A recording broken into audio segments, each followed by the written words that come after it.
de fazer a tua obra, Pai. Dá ânimo, dá ousadia, Pai. Cuida, Senhor, da saúde física, mental e espiritual de cada um dos missionários. Te pedimos, ó Deus, com a graça do nosso Senhor e Salvador Jesus Cristo.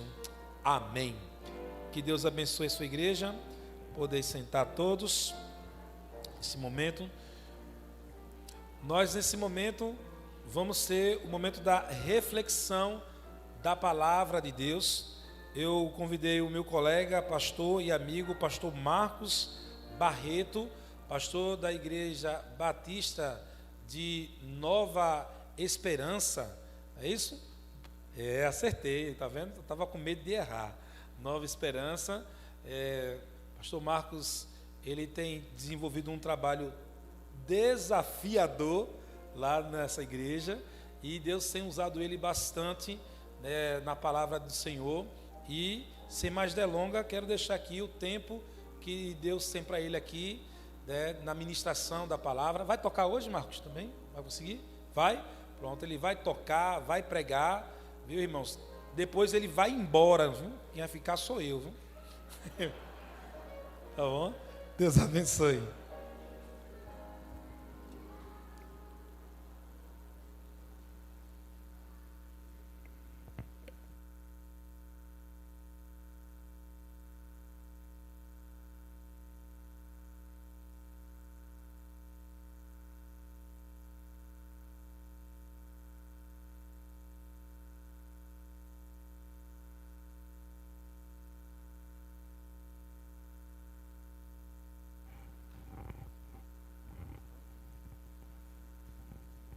Alô?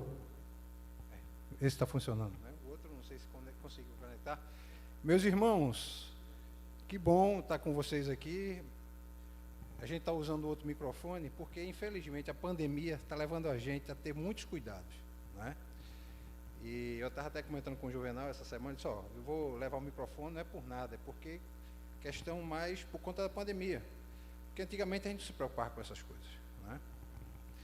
Mas não chegou? Não? Então eu vou ficar com esse, eu vou desligar o outro. Então, meus queridos, vejam só, nós vamos expor o texto que está em Atos, capítulo 4. E minha missão hoje é fazer com que os irmãos entendam como alguém, correndo risco de vida, vai até o terreno e a área do inimigo,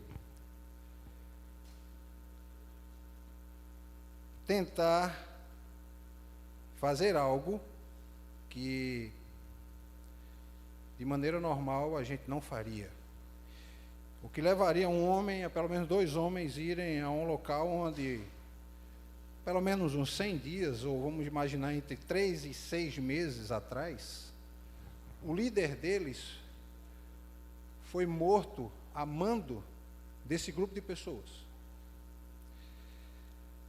Então vamos abrir em Atos capítulo 4. Eu vou ler do versículo 1 até o 12. Quero que os irmãos acompanhem, mantenham suas Bíblias abertas, para que a gente possa acompanhar com tranquilidade a sequência do texto, né? De antemão, agradecer ao pastor Juvenal o convite. E vamos começar a leitura. Atos capítulo 4, do versículo 1 até o 12. Falavam eles ainda ao povo, quando sobrevieram os sacerdotes. Nesse caso, falava Pedro e João, o capitão do templo e os saduceus, ressentidos por ensinarem eles o povo e anunciarem em Jesus a ressurreição dos mortos. E os prenderam, recolhendo-os ao cárcere, até o dia seguinte, pois já era tarde. Muitos, porém, dos que ouviram a palavra e aceitaram, subindo o número de homens a quase 5.000. No dia seguinte, reuniram-se em Jerusalém as autoridades, os anciãos e os escribas, com o sumo sacerdote Anás, Caifás, João, Alexandre e todos os que eram da linhagem do sumo sacerdote. E pondo-os perante eles, o arguíram: com que poder, ou em nome de quem fizeste isto?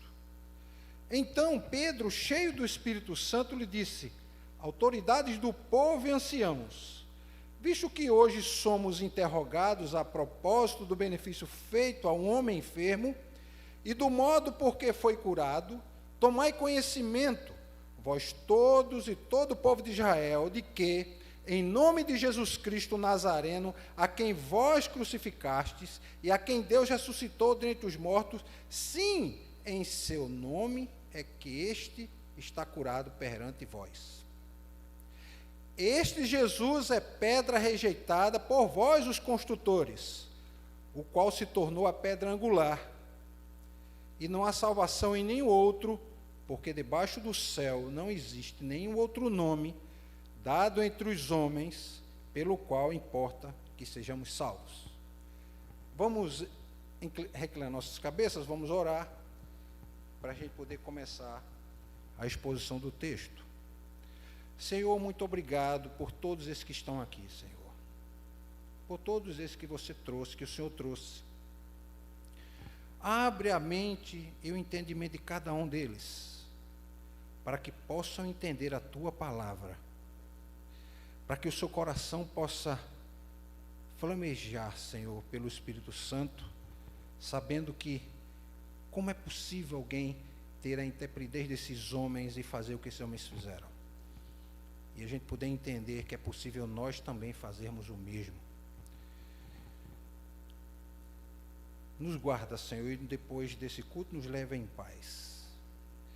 É isso que te agradeço em nome de Jesus, amém.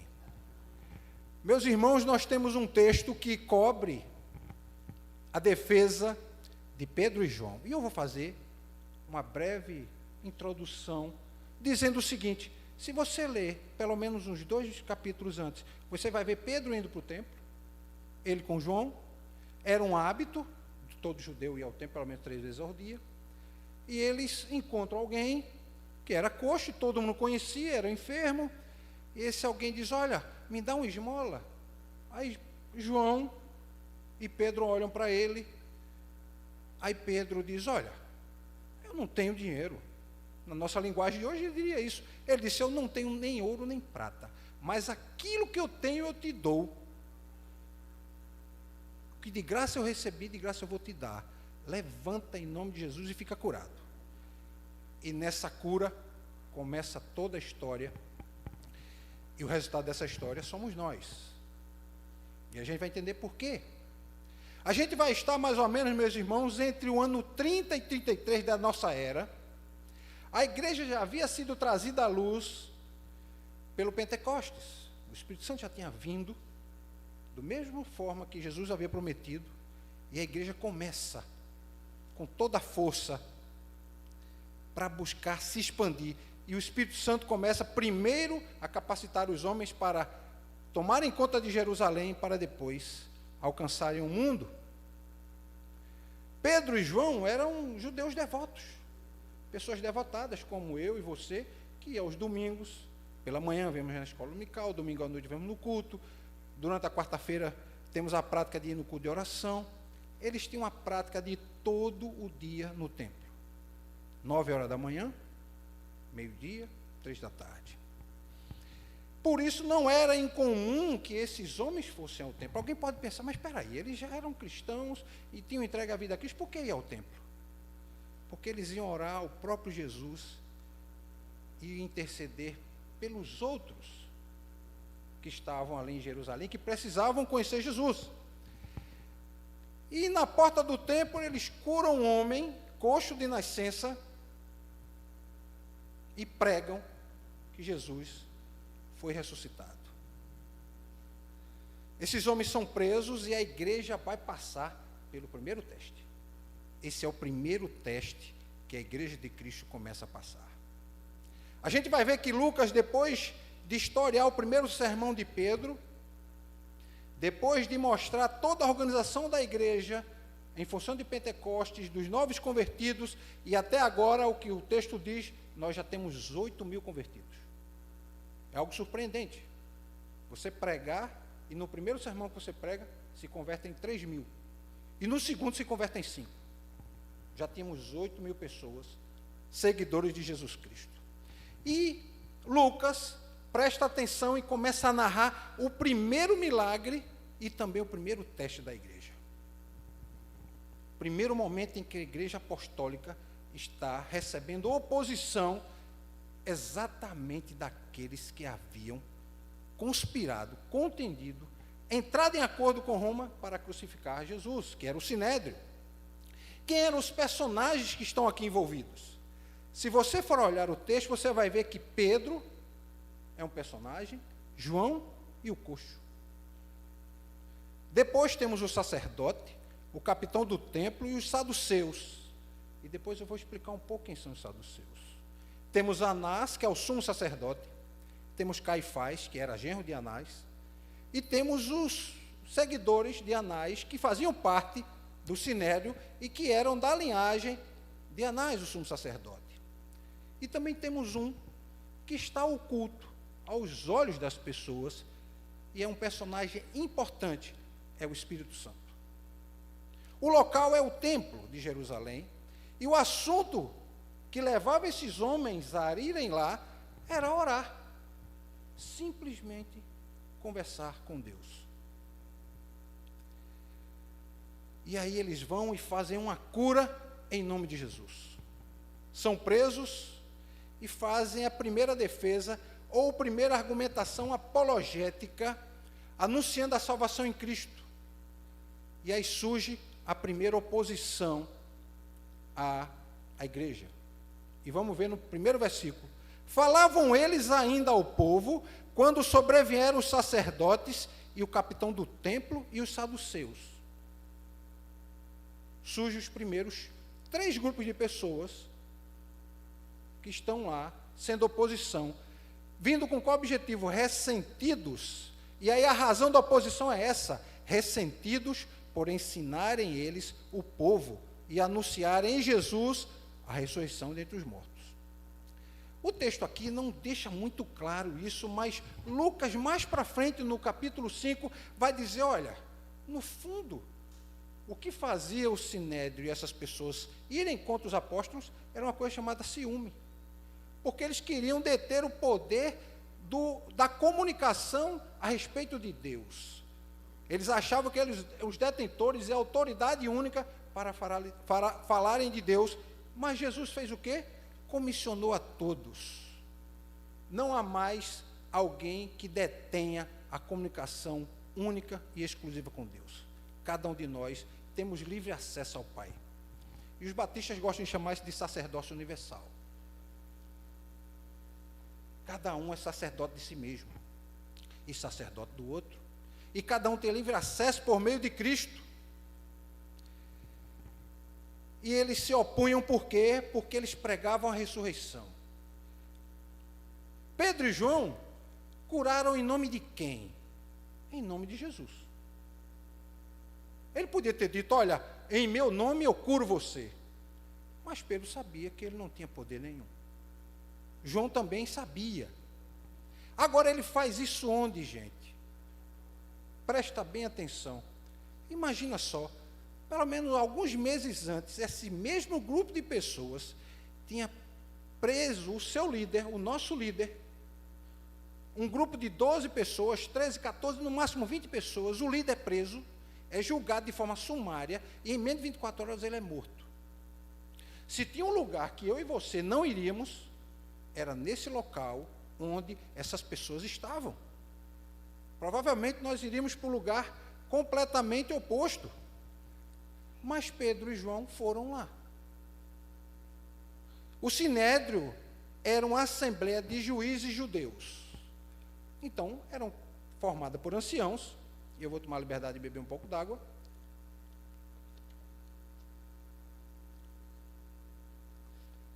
E constituíam uma corte civil e até criminal. Eles só não podiam dar a pena capital, que quem dava era Roma. Por isso que quando eles prenderam Jesus, eles procuraram Pilatos.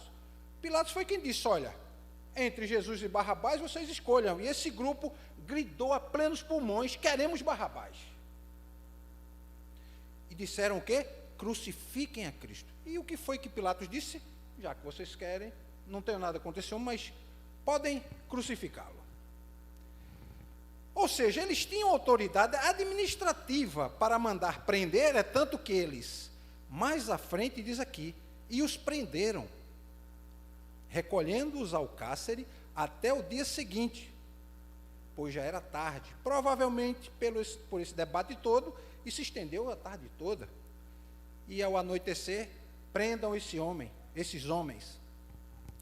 O texto não diz se o curado foi preso, mas eu pressuponho que ele tenha sido preso, porque no outro dia, quando Pedro começa a fazer a sua defesa, ele diz, olha, este que está aqui, que é exatamente o que foi curado, então pressupomos que ele também foi preso.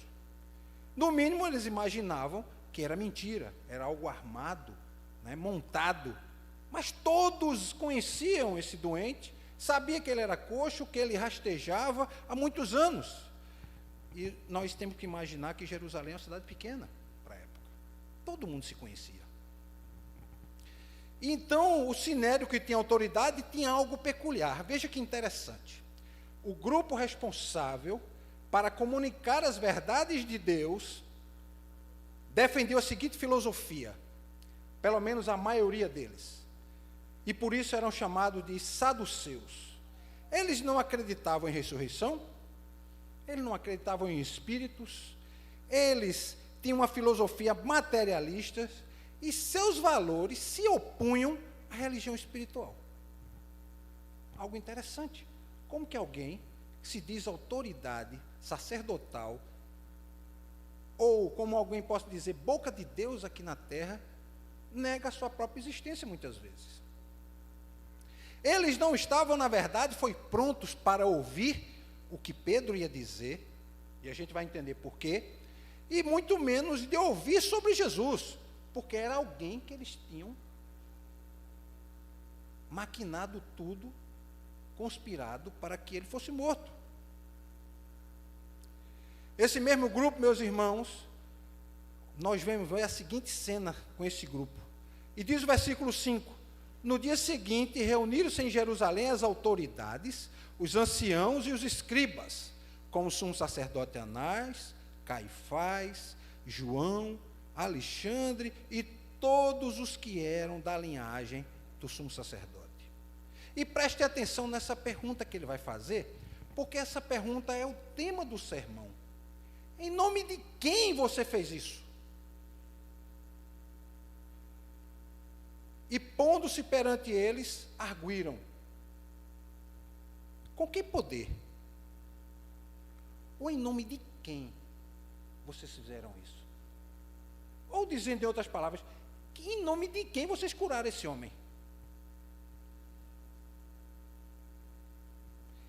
O interessante é que essa cena, você imagine 3 homens, 2 homens quase que iletrados, ele tinha um conhecimento básico do conhecimento rabínico da época, que era João e era Pedro. Provavelmente aquele coxo que tinha sido curado era analfabeto, ele não tinha condições de se defender sozinho, e a cena de ser rodeada de homens, todos eles inimigos e opositores, tanto do mestre como dos ensinamentos de Jesus. E começam a inquirir João e Pedro, quem mandou ou quem deu autoridade de vocês fazerem isso? Eu acho que nós vamos ser mortos. Porque, olha, não faz pouco tempo que esse pessoal matou Jesus. E eles estão com raiva da gente. Eles não gostam de ouvir falar de Jesus e a gente tem que pregar. O que foi que o mestre disse? Temos que pregar tempo e fora de tempo e temos que falar de Jesus. Jesus é o caminho, a verdade e a vida. Ninguém vem ao Pai se não for por Ele. Ele é o bom pastor que dá vida pelas ovelhas.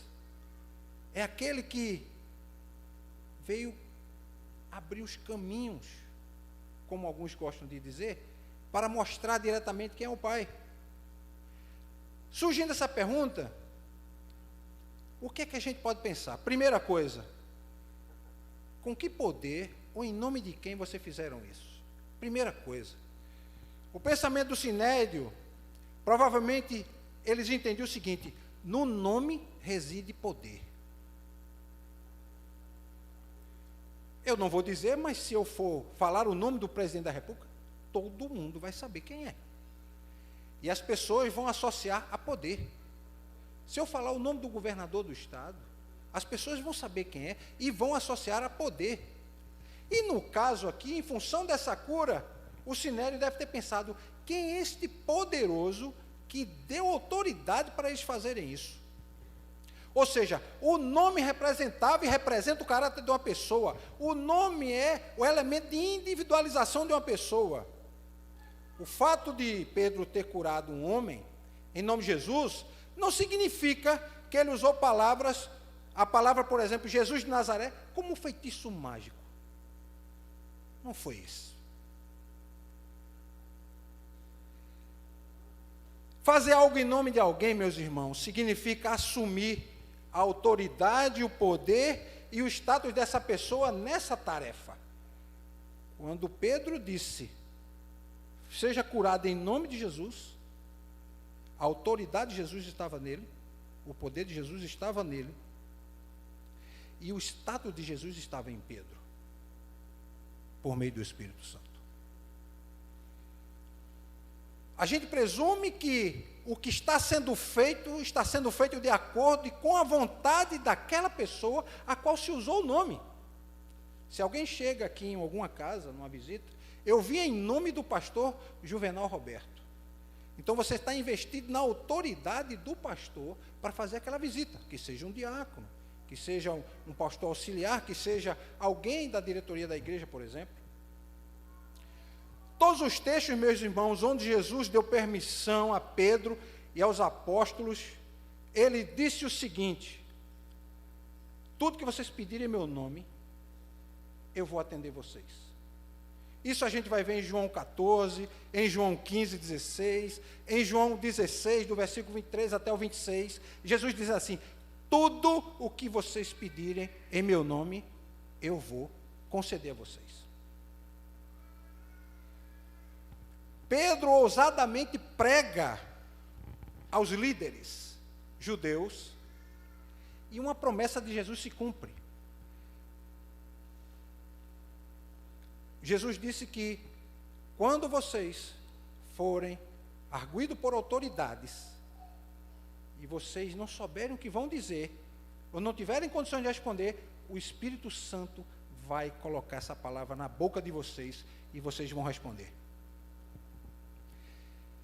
Então Pedro, cheio do Espírito Santo, fala, e está aqui no versículo 8. Então Pedro, e o interessante, que Lucas podia ter dito que não era pelo Espírito Santo. Ele podia ter dito, então Pedro, como muitos outros textos nós vemos Paulo falando, e Lucas falando de Paulo, pelo menos na segunda metade de Atos, você vai ver, os Atos do Espírito Santo estão em todo o livro de Atos, mas a primeira parte está o Atos de Pedro, ou seja, Pedro é o protagonista e no outro é Paulo. Você não vai dizer, o Espírito Santo falou para Paulo. Não, Paulo falou no conhecimento que ele tinha. E Lucas teve a informação de que Pedro não teria condições de dar essa resposta. E todos na igreja entenderam, foi a ação do Espírito Santo em Pedro. Autoridades do povo e anciãos, visto que hoje somos interrogados a propósito do benefício ao homem enfermo. Isso remete a uma linguagem de hoje, uma linguagem do século 21, que é a coisa chamada de ódio do bem. Não sei se os irmãos já ouviram essa frase. Ódio do bem. É exatamente o que está acontecendo aqui. Estavam com ódio porque Pedro tinha curado o enfermo. Em qualquer cultura, o bem, quando é feito, ele é enaltecido, em qualquer religião, em qualquer povo.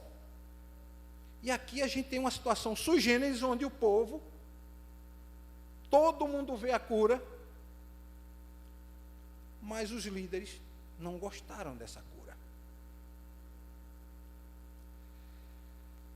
Ou seja, Pedro responde com inteligência, meus irmãos, e com a força do poder do Espírito Santo, dizendo, visto que hoje somos interrogados a propósito do benefício feito a um homem enfermo, e do modo por que foi curado, tomai conhecimento.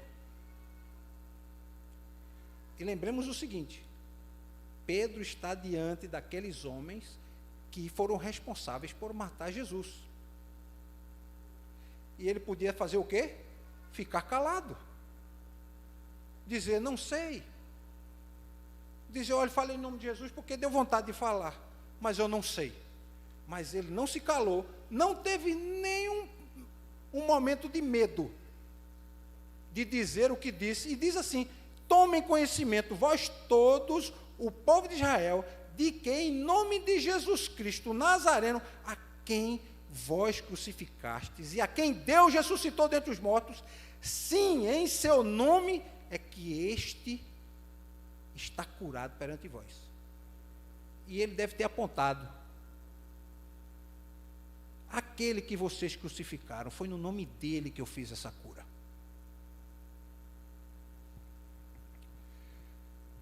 E esse argumento de Pedro tem uma lógica forte e muito penetrante. Porque vejam só, ele estava na frente do templo, todos iam orar, curam um coxo, outros adoradores se aglomeram, querendo saber o que Pedro recebeu, que habilidade era essa que ele recebeu. Ele explica que foi pelo poder de Jesus, que morreu e ressuscitou. E Pedro, quase que inocentemente, meus irmãos, repelindo esse ato injusto do sinédrio, ele acerta o alvo na sua resposta. E a gente vai entender mais na frente por quê. Vejam só, Pedro questiona o sinédrio na seguinte linha de pensamento: fomos presos por fazer uma cura, uma boa ação. Segundo, vocês estão questionando, mas toda a multidão viu o que foi feito. Essa mesma multidão viu que nós fomos presos. E aí vem um fato interessante que alguém pode questionar: mas por que Pedro e João não foram mortos? Porque o sinédrio depois dispensou eles. Sabe por quê? Porque ele disse duas coisas que não eram crime diante do sinédrio, diferentemente de Jesus, que disse duas coisas que era crime diante do sinédrio. Primeira coisa, Jesus disse assim, e foi isso que levou a aumentar o ódio do sinédrio contra ele.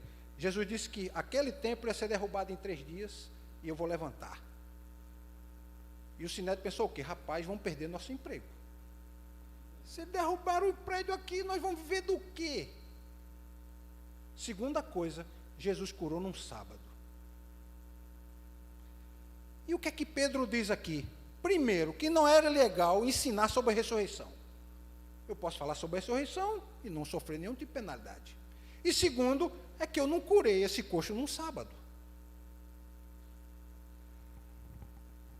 E aí vem a resposta de Pedro, aquela primeira pergunta que eu falei para vocês, que era a minha missão, tentar trazer a resposta a essa pergunta: com que poder, ou em nome de quem fizeste isso?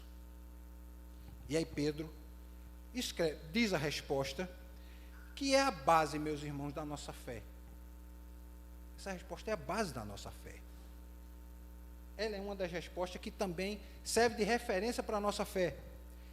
E não há salvação em nenhum outro, porque abaixo do céu não existe nenhum outro nome dado entre os homens pelo qual importa que sejamos salvos.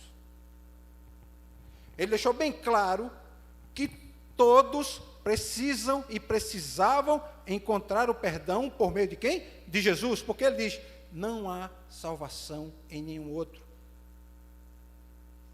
Ele podia dizer: olha, há salvação em Jesus, mas há também em outros, mas eu estou só pregando Jesus. E Pedro é exclusivista. E se tem uma coisa que o mundo nos odeia, e odeia o cristianismo, porque o cristianismo é exclusivista. O cristianismo não diz que há vários caminhos para chegar até Deus. cristianismo não diz que olha, se você fizer boas obras, você vai alcançar a salvação. O cristianismo não diz, olha, se você queimar aqui uns incensos, e você fizer isso todo dia, e repetir palavras, repetir versículos, você vai alcançar a sua salvação. Não. Não adianta. É perca de tempo. Você só tem um caminho, que é Jesus. Por isso que Jesus é a única, ou seja, é a razão da nossa única esperança. Ele mostrou, meus irmãos, o caminho. Pedro disse, olha, vocês querem saber o caminho? O caminho é a cruz e a ressurreição de Cristo. Porque se tem outro motivo também que leva a todos nós estarmos aqui e milhões e bilhões de pessoas ao redor do mundo estarem hoje ajoelhadas, com seus corações colocados no chão, a sua mente direcionada a Cristo, é por conta da ressurreição. É como Paulo diz, olha, se não tivesse Jesus não tivesse ressuscitado, a gente estava perdendo tempo da gente. Mas ele ressuscitou. E glória a Deus porque ele ressuscitou. Porque a minha fé e a nossa fé não é em vão. E ele disse que eles rejeitaram Jesus, aqueles do Sinédrio que rejeitaram Jesus, eles rejeitaram toda a esperança inimaginável que se poderia ter na mente de um homem para alcançar a Deus. Aqueles homens estavam ensinando outro caminho. Eles tinham perdido, como alguns dizem, o bonde da história. Ou perdido o cavalo selado que passa galopando naquela oportunidade que, se você não pegar, passou e você não pega mais. Só existe uma maneira, meus irmãos, de sermos salvos. E a única maneira é por meio de Cristo. Que ensinamentos e que lições nós vamos tirar e quais aprendizados nós vamos ter aqui essa noite? Primeira coisa que eu vou tirar desse texto é que o mundo nos odeia desde sempre.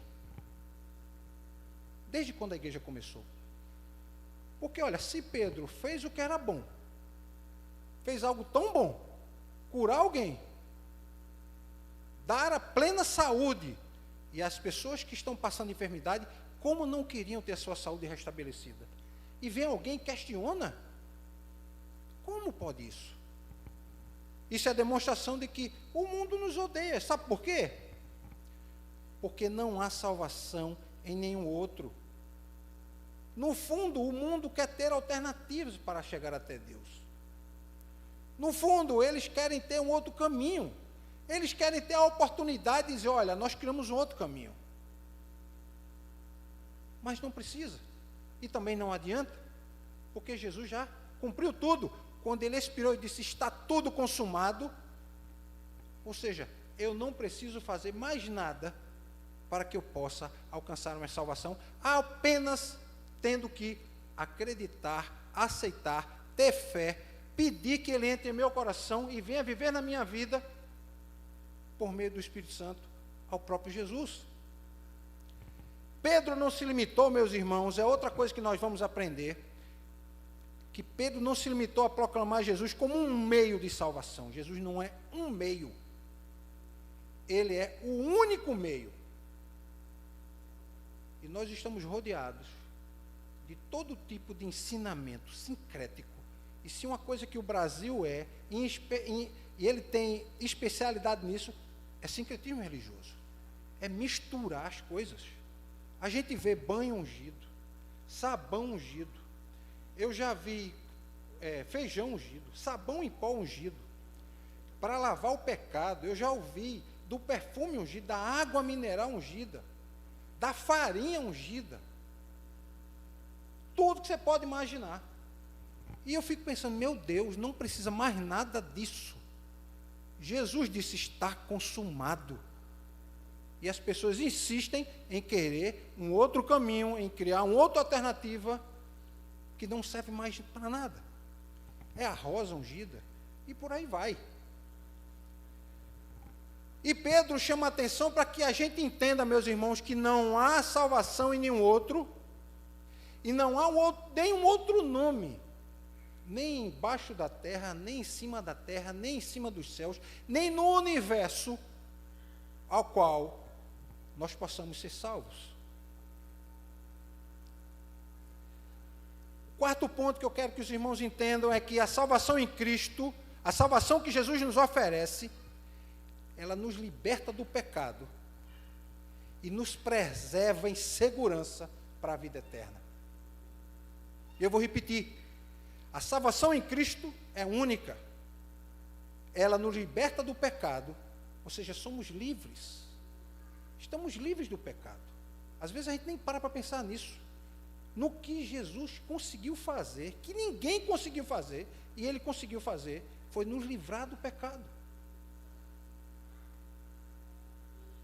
E, além disso, nos preservar em segurança para a vida eterna. E pensem bem, somos chamados de filhos, né? Filho, o que é que herda do pai? O que é que recebe do pai? Recebe a herança. Todos nós que temos filhos vamos deixar nossas heranças, não é assim? Ou dívidas. Mas no caso de Jesus, Ele deixou heranças e pagou a nossa dívida, Juvenal. Simplesmente nós somos herdeiros. Nós éramos escravos. Nós éramos escravos, fomos libertos e hoje somos herdeiros. Estamos preservados em segurança até o último ressoar da trombeta ou quando a morte vier. E é o que eu digo, olha, a morte é apenas um pequeno momento em que você adormece para esse mundo e acorda para a vida eterna. E por último, meus irmãos, que nós não podemos esquecer, e é uma lição que cada um de nós temos que ter em nossos corações. Primeiro é a intrepidez, sabendo que o Espírito Santo vai nos dar palavra para falar, naquele momento em que estamos evangelizando. Segundo, que nós não precisamos estar indo para tão longe pregar o Evangelho. Tem o nosso vizinho de lado, nosso vizinho da frente. Tem um amigo que precisa ouvir essa palavra. E saber que o nome de Jesus é o único que salva, e tem poder, e tem autoridade, e tem reputação para isso. Não há nenhum outro nome, não há salvação em nenhum outro nome, porque abaixo do céu não existe nenhum outro nome dado entre os homens, pelo qual importa que sejamos salvos. Amém? Vamos orar. Senhor, vemos o que Pedro fez, ele conseguiu fazer no poder do Espírito Santo. Esse mesmo Espírito Santo, Senhor, continua atuando ainda. Ele não está como que dormindo, como que descansando. Ele ainda atua no coração dos homens. Ele ainda fala aos corações. Ele ainda traz esperança para aquela vida cansada, para aquela vida que muitas vezes não tem mais sentido nenhum. Vai vivendo por viver. Mas fala, Senhor, no coração de cada um, naqueles que o Senhor já resgatou, continua falando e dando intrepidez para que possam pregar esse Evangelho. E aqueles outros, meus irmãos, que estão aqui e que precisam desse Evangelho e que querem aceitar a Cristo e querem passar por essa experiência sobrenatural de ter autoridade no Espírito Santo para falar sobre esse Jesus, dê um sinal. Dê um sinal para mim. Não precisa você nem levantar, só levanta a mão e dá um sinal. Entendendo que essa oportunidade, poucos, muitas vezes vão ter. E você agora está tendo essa oportunidade. Senhor Jesus, muito obrigado, Senhor. O Senhor continua falando no coração desses homens e dessas mulheres. E eu te peço que os guarde do mal, que os leve em paz para casa, que lhes dê força no Espírito Santo para pregar o teu Evangelho.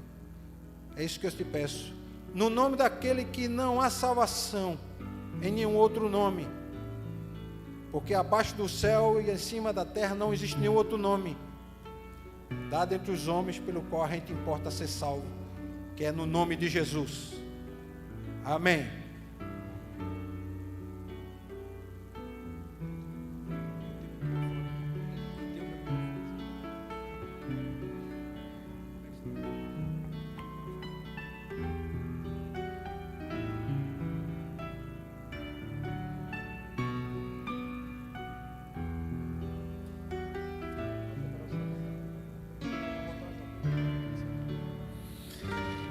Louvado seja o nome do Senhor.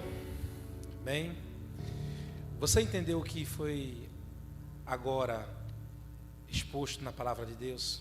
A exposição da palavra do Senhor.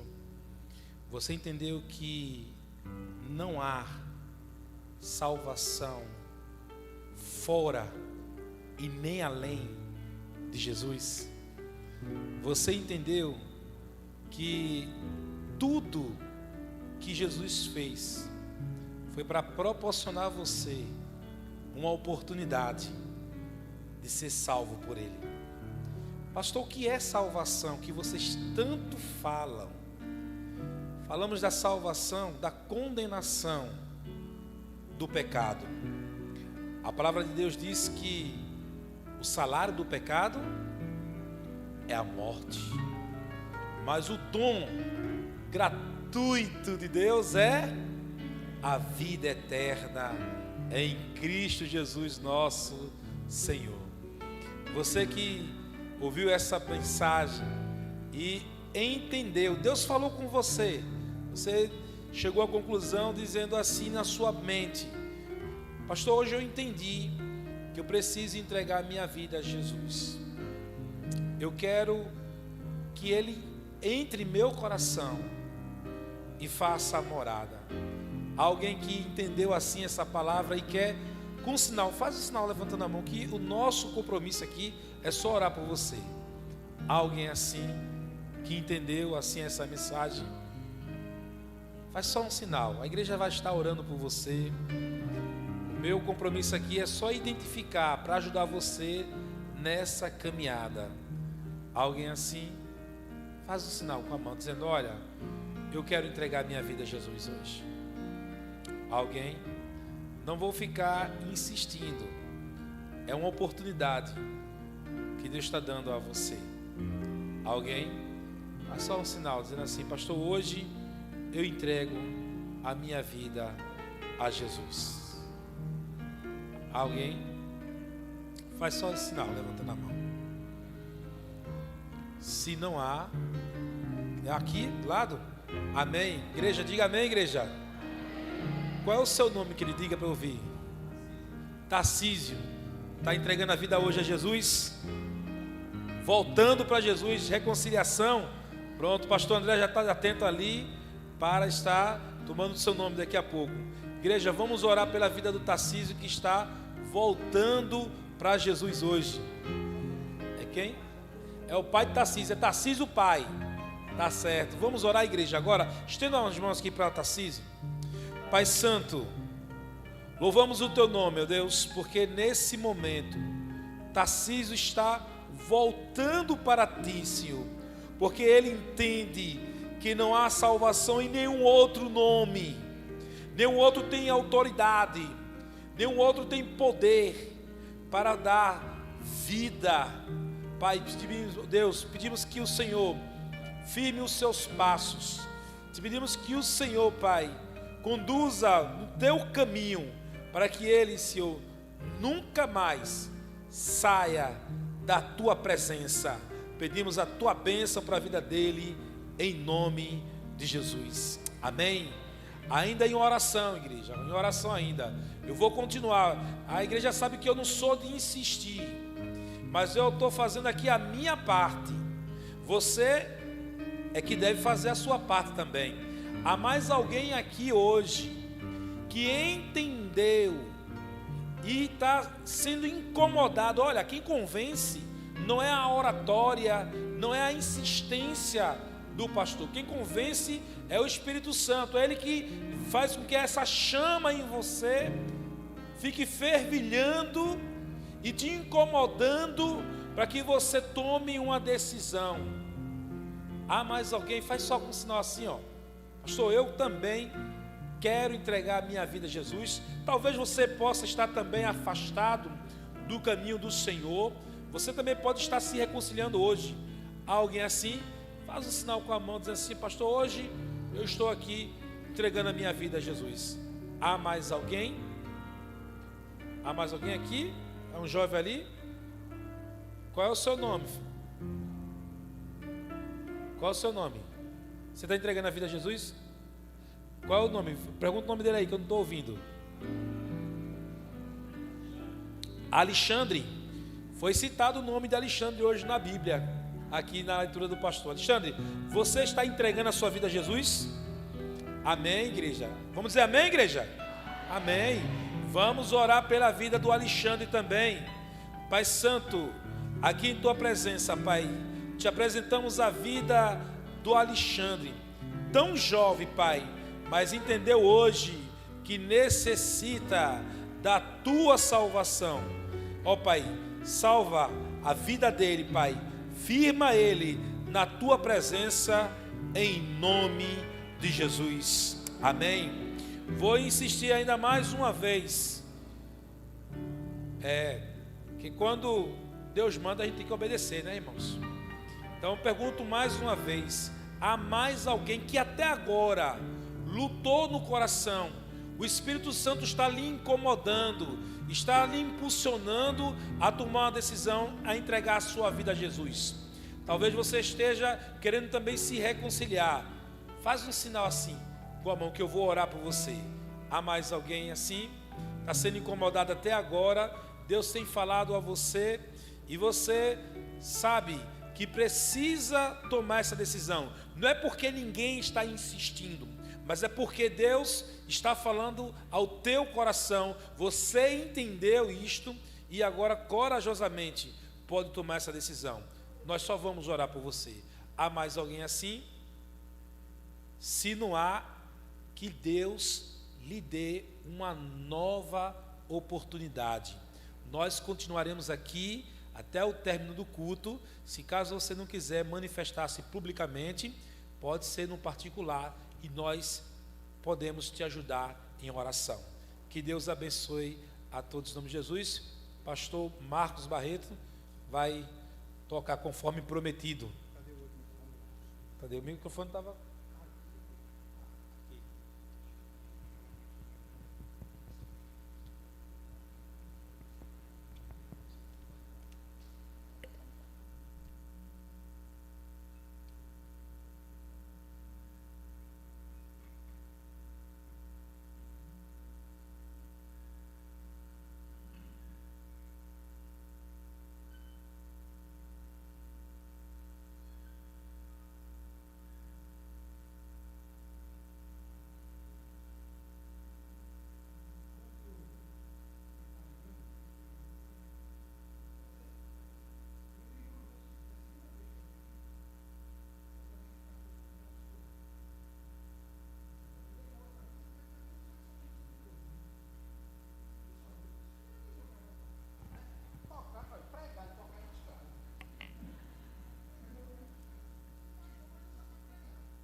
O bom é que ele faz fiado.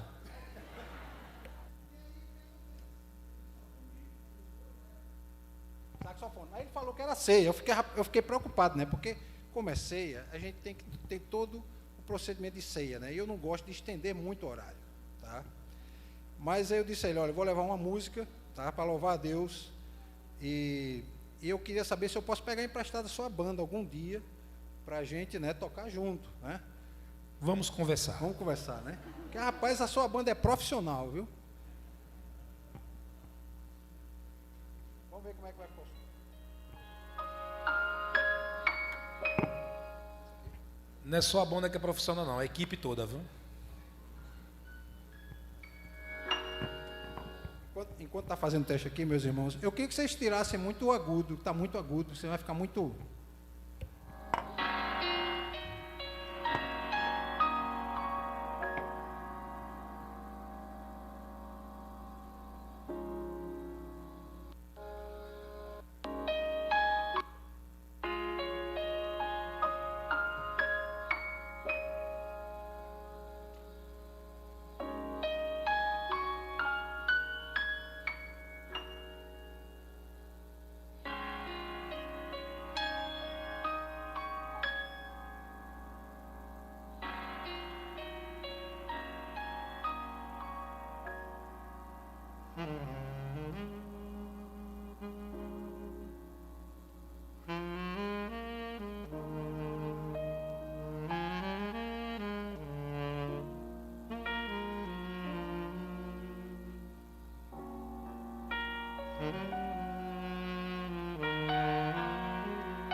Amém? Olha, eu prefiro com o meu pianista e com minha equipe de louvor. O pessoal consegue cantar com ele aqui? Consegue? Então vem-se embora tudinho. O pastor Marco, para ensaio, foi bom, né? Meu pianista aqui, ele Marcos, né? Você sabia que o pastor Mesquita disse que admirava muito ele? Ah, foi? Foi, admirava muito ele, né? Eu fiquei sabendo que o pastor Mesquita chegou aqui e tocou nesse piano, né? Foi, tocou. No final do culto, deu uma canja aqui, né?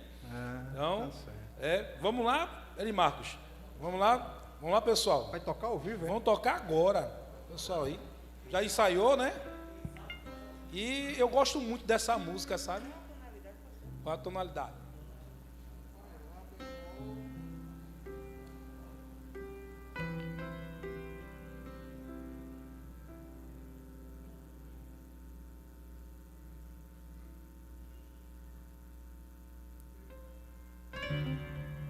Agora, que é o seguinte, meus irmãos, só para explicar, para os irmãos entenderem. Eu toco num tom e os músicos tocam em outro, então eu tenho que vir aqui para passar para eles, entendeu? Aí como o pastor pegou de surpresa, aí eu tenho que fazer a transporte aqui na hora, então tem que ver o tom para dizer para ele.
Amém.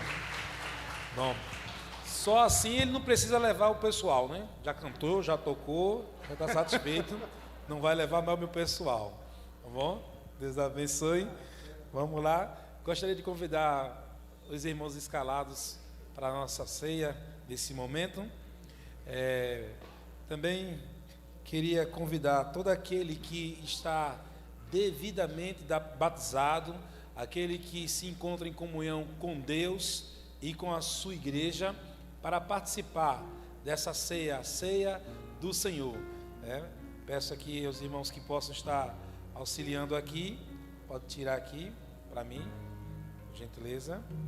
Bem, então queremos aqui lembrar que eu vou estar sinalizando à minha direita, os irmãos vão estar seguindo todo o protocolo, depois vou sinalizar aqui ao meio e depois vou sinalizar aqui à minha esquerda, certo? Vou sinalizar aqui à minha esquerda também, nesse momento, e nós vamos estar assim celebrando a ceia do Senhor. Quero pedir à irmã Margarida que ela venha aqui compor aqui, né, com o pessoal, que o coro vai estar tocando daqui a pouco, vai estar cantando também. Então, o coro pode ficar aqui, nessa parte de trás aqui, né, Margarida? Enquanto o pessoal vai ficar atrapalhado aqui, né? Ou em cima, como a gente faz? Pode organizar aqui em cima, dá que são poucas pessoas, vai logo organizando aqui, que ela vai estar cantando aqui com o coro, vai estar aqui fazendo, e nós aqui vamos estar tendo esse momento aqui da ceia do Senhor. Os diáconos podem ficar ali naquelas cadeiras ali ao lado ali, certo? Vamos estar aqui organizando aqui e vamos estar participando nesse momento também da ceia do Senhor. A irmã vai estar aqui também trabalhando o momento da higienização, tá bom? Então, queremos já, desde já, convidar os irmãos para estarem participando, os daqui seguindo a ordem e respeitando o distanciamento, né? A irmã Marilane vai estar ajudando ali atrás, auxiliando os irmãos que vão participar desse momento da ceia do Senhor, tá bom?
O pessoal da galeria pode vir, aqueles que quiserem participar.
Alguém ficou sem um dos elementos? Alguém que devidamente batizado, que está em comunhão com Deus e sua igreja? Não? Ficam todos de pé nesse momento? Pode ser.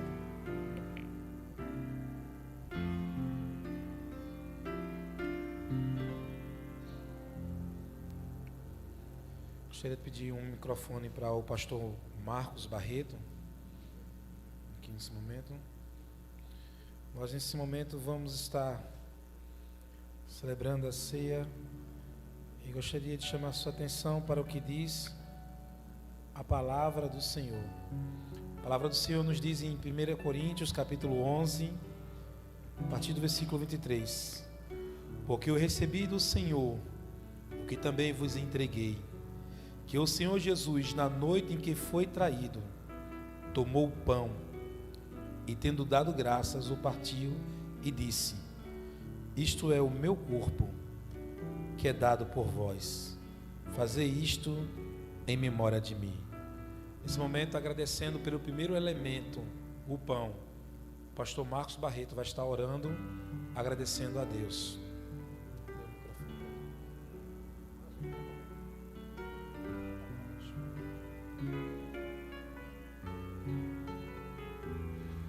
Oremos, meus irmãos. Meu Pai, nesse momento, Senhor, estamos celebrando a Tua memória, Senhor. Amém. Celebrando essa ceia até a Tua volta. E nós ansiamos a Tua volta. Mas enquanto ela não acontece, nós vamos continuar, Senhor, comemorando a Tua volta e a Tua memória pelo que Tu fizeste na cruz com a ceia. Amém, Jesus. Da mesma maneira que o Senhor pediu que em memória de mim façam isso sempre. Muito obrigado, Senhor, por esse momento em que podemos nos confraternizar em uma só unidade contigo por meio da ceia. Muito obrigado. Eu que te agradeço em nome de Jesus. Amém. Amém. Comamos todos do pão.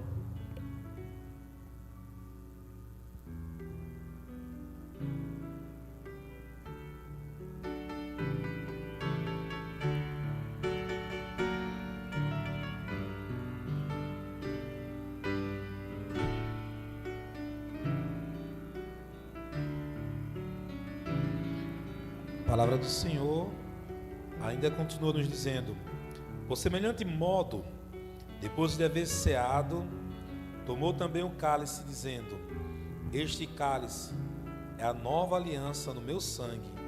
Fazei isto todas as vezes que o beberdes, em memória de mim. Porque todas as vezes que o comerdes este pão e o beberdes o cálice, anunciais a morte do Senhor, até que Ele venha. Gostaria de pedir ao pastor André Renan que possa estar orando a Deus, agradecendo pelo segundo elemento. Senhor, não temos palavras para agradecer o Teu amor por cada um de nós. Obrigado, Senhor, porque o Senhor não poupou nem o Seu único filho, mas foi preciso que Ele viesse. E Ele sofreu como morte de cruz. E com aquele seu sangue derramado ali na cruz do Calvário, nos libertou, nos transformou, nos limpou de todo pecado. E hoje nós olhamos para a cruz, olhamos para Jesus, vimos todos os nossos pecados perdoados, no nome de Jesus. Obrigado pelo teu sangue, que nos limpa, que nos purifica, que nos transforma, que nos ergue, cada vez mais com a tua graça, com o teu amor, com a tua fidelidade. No nome de Jesus que oramos e te agradecemos. Amém. Amém. Bebamos todos.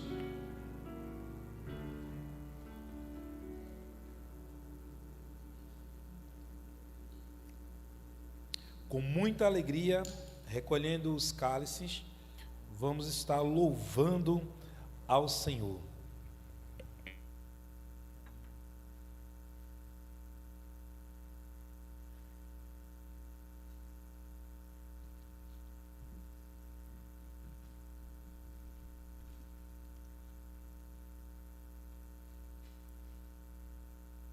Lembrando, você não pode entregar na mão de outra pessoa, diretamente na mão dos diáconos para colocar na bandeja, tá? Vamos estar louvando a Deus nesse momento, com a regência da nossa irmã Margarida.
E o povo de Deus diz: amém.